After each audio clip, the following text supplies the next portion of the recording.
Born a Good dick, he morning. was. Hey, that's Brian Linky in the voice. He's counting in right as I start out. We're going to have a little high five. It's a Tuesday. We had to go a little late this week because Brian Linky was, well, celebrating life in Vegas. Like we're going to be 3 weeks from yesterday. We're going to be Vegas having Top Golf. 3 weeks from today, we're going to have a special event for our PaperTech partners that we were just working on and planning. But the people that you really want to hang out with when you're in Vegas, because there's no one better to hang out in Vegas than Danny Shard and Brian Linky.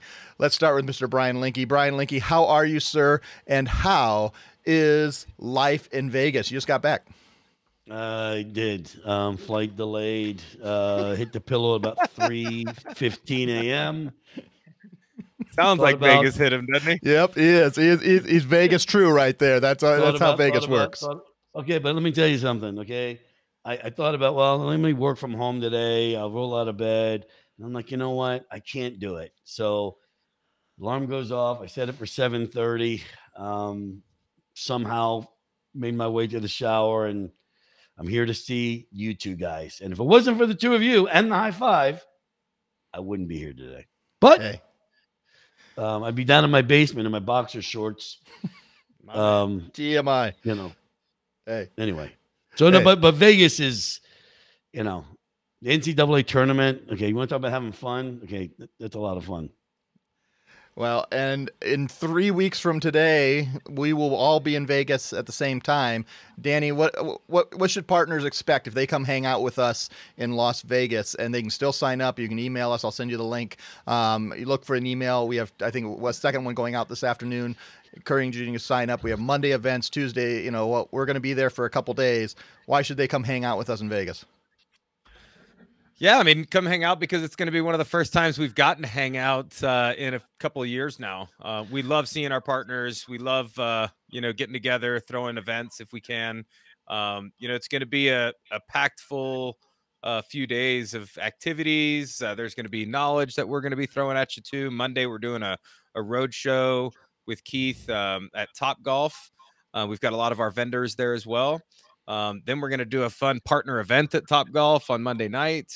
Talking about getting a partner get together, maybe a dinner Tuesday night, maybe some activities on Tuesday as well. And then we've got the big ETA show that's going on. It's quite expensive to get in there. I know a lot of people are actually going to be coming to the event to have meetings and not necessarily attending the event, which is understandable at an $1,800 price tag. It's going to be a great time. Always fun in Vegas. And by hearing Linky's voice, it sounds like he had a ton of fun, and I know we'll have a lot of fun there as well. The thing is, it takes a little bit of time to recover. There's no, especially when you're going the 3-hour difference on the way back. It's and I let my wife book the tickets, which will never happen again. But I'm here to I lived through it. I did it. You did it. You made it. And we're going to discuss some things specifically about how do you choose who you sell for. A lot of you sell under a lot of different names. And so I call this Who Am I? Because I think sometimes there's this identity crisis that goes on because some people sell under PaperTech and they represent, and they just, that you have chosen just to sell for PaperTech. Some of you say, hey, I am XYZ Merchant Services or XYZ Business Solutions or whatever you want to call it. And you walk in and say, and you're powered by PaperTech and maybe some of our competitors. Or then some of you take the jump and go full in and develop your own brand and you just become XYZ Business Solutions or whatever you name your company. Danny, I'm going to come to you first. There's pros and cons of both, but let's start with if you are an independent sales, which is what we do. We don't have any W-2 employees that are into sales. We're just working through our wonderful team of partners across the U.S., over 5,000 IDs that work with us. What would you say when they say they just sell under PaperTech? What are the pros and cons to just saying, hey, I'm Nate Manahan, and today I'd like to talk to you about PaperTech versus some of the others? Let's start with just that option. What are some of the pros and cons of that? Well, just operating under PaperTech, there's a big pro to it. We've built a really good brand. It's a strong brand, a strong BBB rating that you can represent. So if you're just getting into this industry, or if you're a sole proprietor and you don't have other business, it's a perfect scenario for you to operate under the PaperTech brand and offer the solutions that we offer. The cons of that, I think, are where you may want to offer additional services, right?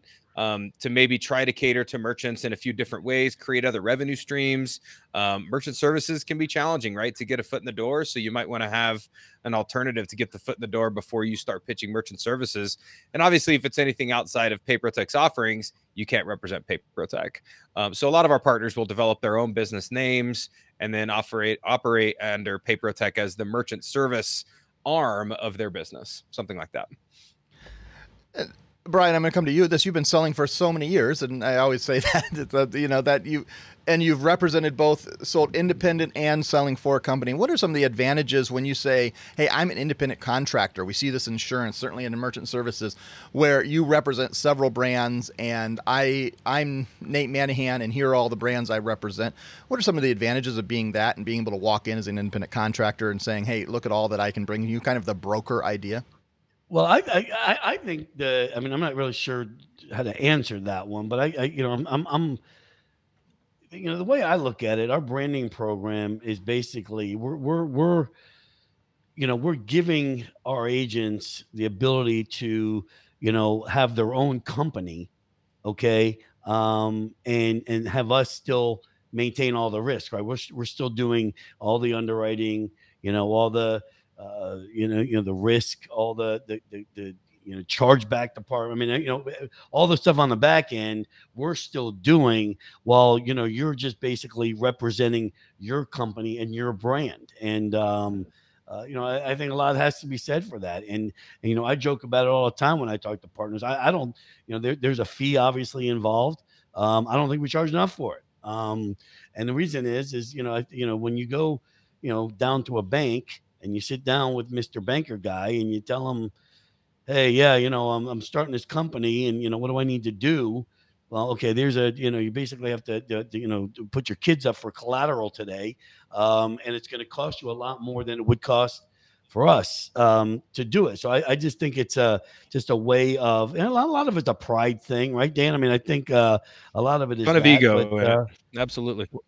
but I also think, and I'm probably jumping ahead here and probably should have waited for the next question, but when we rolled this program out, I think originally, and guys can correct me if I'm wrong, but originally it was for our agents that were already established with us, had a residual, every month, and we would take the money from the residual to pay for the branding, right? I think that's kind of how we thought it was going to be.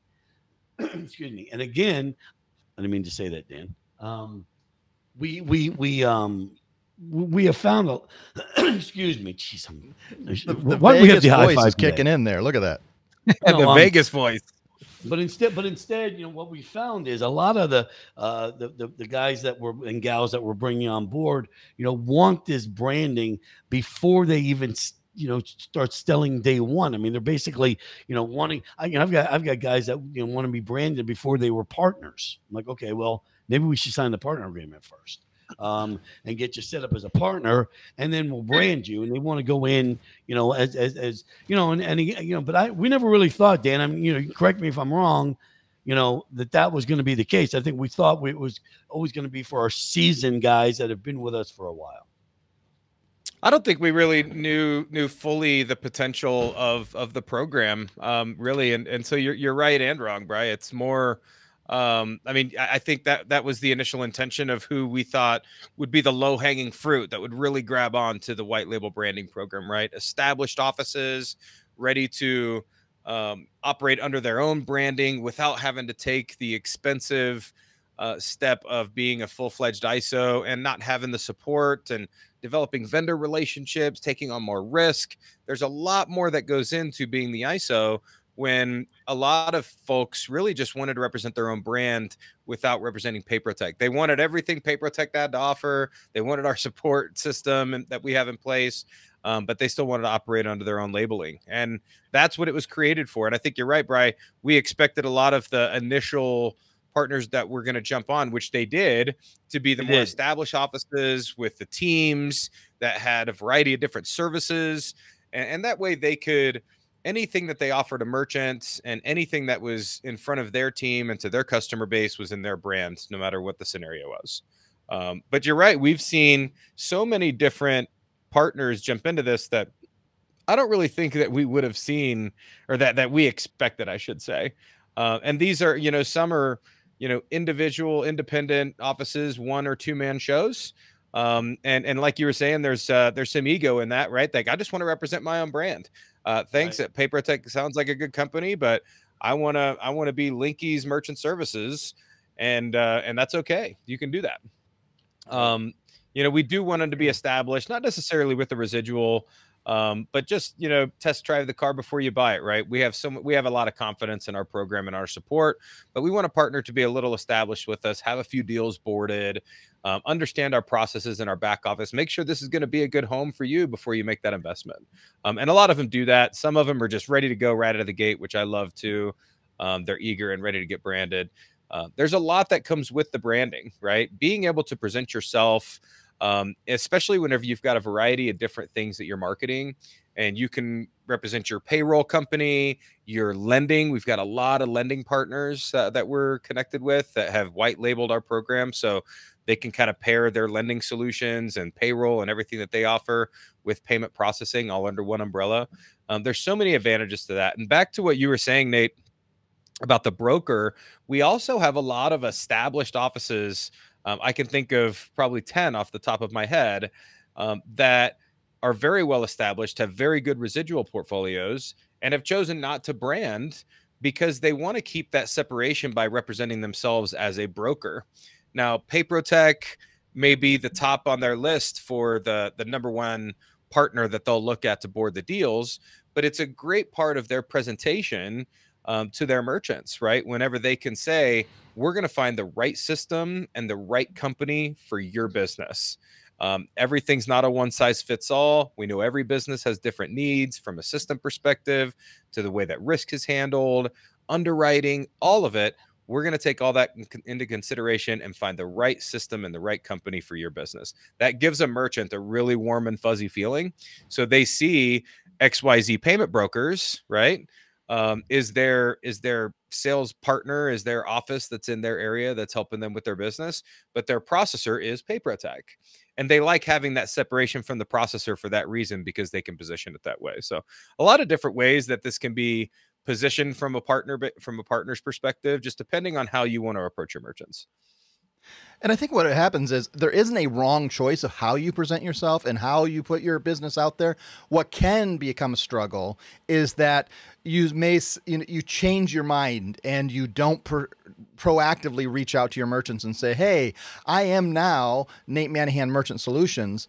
And suddenly that appears on their statements, and everything changes, and you move them over to a new ID, or you start selling under that and it changes and it confuses the merchant. Or maybe you don't do that and you never mention the name Paprotech, and their first statement shows up and it says Paprotech, and hey, I thought I was working with XYZ Merchant Solutions. That's why it's important to think through this and strategize and make sure you have a strategy together. Danny, I would say, do you agree with this, that one of the biggest mistakes is people don't proactively reach out to their merchants enough to help them understand who they are and how they're representing people, and that confuses them when maybe our name shows up because they haven't branded with us? Yeah, I think so. I think there is there is so many brands in our industry, and I know that goes with a lot of industries out there, with the amount of brands that are involved, depending on the scenario. But whenever you look at payment processing in general, like just in our family, right? You've got EPX, the processor, you've got PayProtech, you've got North American Bank Card, you've got Pay Anywhere, you've got all the different vendors. So you've got a number of brands that the merchants, if I'm a merchant, my head's spinning, right? And so I do think that it's up to us to make sure that there's consistency and understanding for merchants. But that's also one big benefit of being branded, is that everything is powered by, ABC Merchant Services, and that gives them that connection that they would need regardless of what brand they see. But walking the merchant through some of that, just so they understand, definitely can avoid a lot of confusion on the back end whenever they start to see different things. So as we finish up this discussion, one of the things I think this brings us to is asking the question, then what do we do with our web strategy? Do I have my own personal website? Do I just simply have a business card that, I put on a website, and take a picture of it and throw it out there? Do I have my own Facebook page and and we start thinking through the strategy to doing that. So I'm going to ask these guys a little bit and see what they don't know I'm going to ask this question. When you make a business decision, whether it's to go with a vendor or how important is the web to making a business decision for you guys right now? And we have three decades of different ages here. Brian, for you, how important is making sure that the web presence matches up to what you're buying when you make a buying decision? Well, I think it is a good question. I'm I've learned to use, the internet, probably not nearly as well as you guys, not nearly as fast anyway. As Danny Shard is, he'll ask me trivia questions. I'll ask him trivia, and I know he doesn't know the answer, but he's already Googled it faster than I can even get it out of my mouth. Okay, and then he that's hits the accurate. correct answer. Okay, so see, that's what happens. I start saying things that are in my mind. I don't really mean to say them. Anyway, Brian, anyway. real quick. So with the amount of merchants that you have sold, I know you deal with a ton of partners, but with the amount of merchants that you have sold, how many times have you, in your sales tactics and your techniques, referenced a website? Like, have you pointed your merchant to check out papertech.com or your potential merchant to check out papertech.com? Have you done anything like that? I do now. Right. Yeah. I mean, I just think that, maybe not to my merchants, more to the, you're right. Maybe more to the agents, but you're right. No, I don't. But like personally, when you're looking up something, I think, the natural thing is to, although I don't do it nearly as much as I probably should, is to Google, something you're wanting to purchase or a vehicle or something, and look at the reviews on a hotel. And I think a lot of it, hotels and airlines and things like that. Like when you travel, I think people tend to do that. But yeah, no, Dan, the answer to your question is no. Do I ever reference a website to a merchant? No, I not often. Yeah, I think there's, Nate, for me, as I'm talking to our sales partner base, and as you're thinking, if you don't have a website and what that looks like, and how important that is, I think it's very important because there's a lot of validation that can come with a website. Now, granted, anybody can create a website, right, and have a good looking website. Now, it costs a pretty penny to do that, but it also validates you, validates your business, and it gives the merchant the ability to take a deeper look and maybe even validate what you've said to them, right? Might have your philosophy on there, might have some of the solutions that you have, might talk about the cash discount program that you mentioned. This is kind of a one-stop shop way that a potential client, a current merchant that might be getting you referrals, that's important too, right? A referral engine, as you keep trying to build that pipeline, your website can be massive for that, because they can refer to your website to say, hey, check this team out here. I work with them directly. Here's their website. Here's some of the stuff that they do. There's a lot that can go in that, and validating your business and validating how you sell and what you sell. And now positioning yourself as a broker, you can put a variety of different things on there as well, from different solutions, different companies, everything that you offer in your business outside of Papertech even, or anything like that. So the website, I think, is extremely important, but it's got to be done right. If a website's not done right, I think that's and Nate, you should speak on that. There's a huge opportunity for failure if a website is not done professionally and doesn't look good. Well, yeah. I also think that when you're investing in a website and you're investing in our white label branding program, basically what you're doing is you're investing in yourself, right? So when we talk to partners and they're doing those two things, they're branding with us. They've got their own website, that is done by, like you said, Dan, like professionally, and it looks good, and it's something, and they've got their own business cards. Again, it's just something that once you, if you're gonna invest in something, you may as well invest it in yourself, right? Absolutely. Yeah. Well, and I think one of the things my point on the website is, if you're going to sell directly, we had three options: sell under Papertech, XYZ powered by PaperTech or your own brand. Yep. If you're just PaperTech, you don't have to have any web resources. If you're powered by PaperTech, you're at least introducing, and you could probably use ours. There is some value. That's why you can go over to mypapertech store, or go to the mypapertech.com and click on the store, and you can buy a little $5 page that will be mypapertech.com/your name, and we can make that happen so that your name appears and you can hand that out. But if you are taking that last step and you want to develop and long-term your brand, then you have to have a web strategy and then personalize it in some way. And that's a whole longer discussion. In fact, I'm working on a training that'll be part of new pieces that we're putting together just on how developing that web strategy and what you'd want to do with the web. But I think making that the first decision is not the web page. A lot of times people come to me. I just had a partner yesterday. I want, a mirrored site, or I want a landing page, or whatever. But the first question you have to ask yourself is, what brand am I, and who am I, and how am I selling and putting myself? And I think a lot of times we put the cart before the horse when it comes to web. We think, I have to have a website. My point is, not everyone. Brian Linke, you've never had a website, excuse me, that specifically is brianlinke.com. You have ever, correct? Correct. Yeah. And it's worked. And it's worked well for you. Yeah.